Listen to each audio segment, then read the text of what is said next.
Maybe you were never lazy. Maybe you're just too exhausted to keep pretending you're okay. Because resting and still feeling tired isn't laziness, it's depletion. They call you lazy. You believe them, but lazy people do not feel guilty. Lazy people do not want to do better. Lazy people rest and feel fine. You do none of those things, so what if you are not lazy at all? Here are 5 signs that prove it. Sign 1. You rest but stay exhausted. Lazy people take a nap and wake up recharged. You take a nap and wake up feeling like you ran a marathon in your sleep. Lazy people have a day off and feel great. You have a day off and somehow feel more tired than before. This is the clearest sign. Because rest is supposed to restore energy, and for lazy people, it does.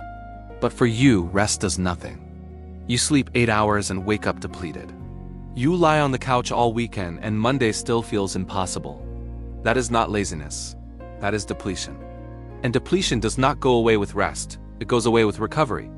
And recovery takes longer than a weekend. If rest is not refilling your tank, you are not lazy. You are running on reserves that are already empty.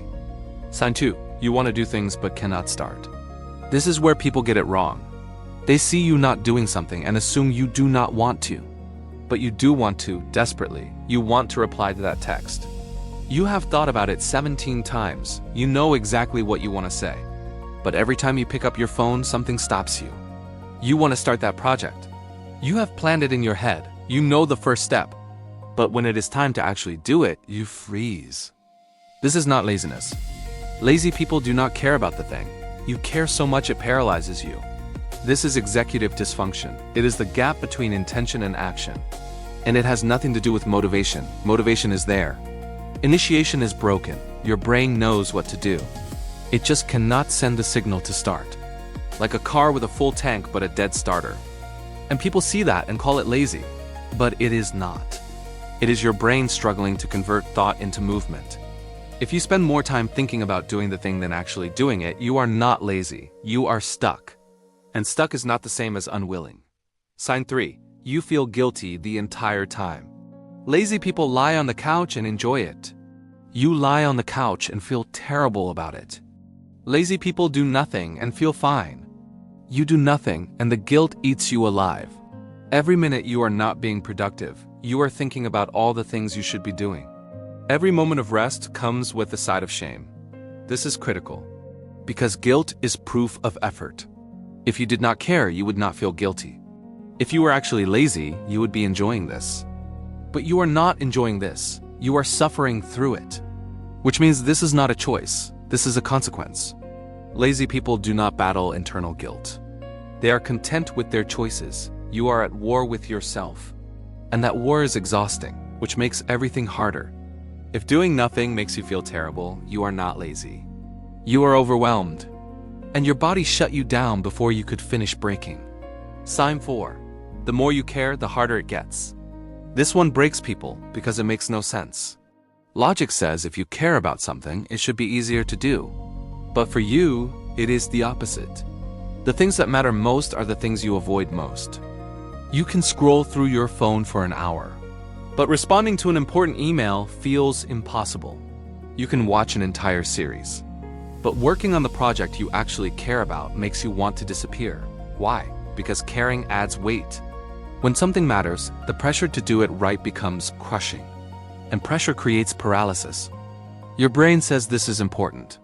If I mess this up, it matters. So I better not start until I am ready. But you are never ready, because ready is not a real state. Ready is just the absence of fear, and the fear does not go away. So the task sits there, undone, while you do 100 other less important things. Because those things do not carry the weight of mattering. If you can do small things but not big things, you are not lazy. You are protecting yourself from the fear of failing at something that matters, and that is not laziness. That is self-preservation. Sign 5. $1 million would not make you move. This is the test that settles it. Imagine someone walks in right now and says, I will give you $1 million if you get up and do that thing you have been avoiding. Could you do it? If the answer is yes, then maybe it is laziness. Maybe you just do not want it enough. But if the answer is I physically cannot, then it is not laziness. It is something else. Because lazy people can be motivated by rewards. Offer them enough and they will move. But if you are depleted, burned out, or shut down, no amount of money changes that. Because the system is not refusing out of preference. It is refusing out of necessity. Your body is not being stubborn. It is protecting you from doing more damage. And no external motivator overrides that. Because this is not about wanting. This is about capacity. If $1 million would not get you off the couch, you are not lazy. You are past your limit. And your body knows it even if your mind does not. So what does all of this mean? It means the label is wrong. You are not lazy. You never were. Lazy people do not feel guilty. You feel guilty constantly. Lazy people enjoy rest. You feel worse after resting. Lazy people lack motivation.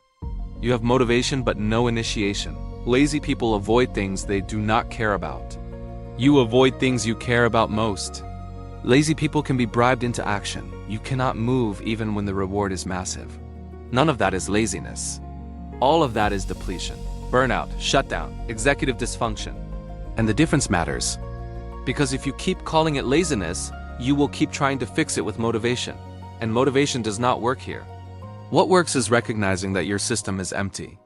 And empty systems need refilling, not pushing. You do not need more discipline. You need actual recovery. You do not need to try harder. You need to stop trying to run on nothing. You do not need motivation. You need rest that actually restores instead of rest that just prevents things from getting worse. And most importantly, you need to stop believing the people who call you lazy. Because they are measuring you with the wrong tool. They are comparing your empty to their full and calling it a character flaw. But it is not. It is just physics. You cannot pour from an empty cup. And you have been pouring from an empty cup for so long you forgot what full feels like. So here's what you do. Stop defending yourself against the lazy accusation. Stop trying to prove you are trying hard enough. Just recognize the signs. Rest but stay exhausted. Want to but cannot start. Feel guilty constantly. Care makes it harder. Money would not move you. If you check even 3 of those boxes, you are not lazy. You are running on empty. And that is not a moral failing. It is a fact, and facts do not respond to shame, they respond to action. So stop shaming yourself and start refueling. Not because you are weak, but because even the strongest system eventually runs out of fuel, and running out does not make you lazy. It makes you human. And being human means you have limits. And limits are not something to apologize for. They are something to respect. You are not lazy, you are depleted. And once you know the difference, everything changes.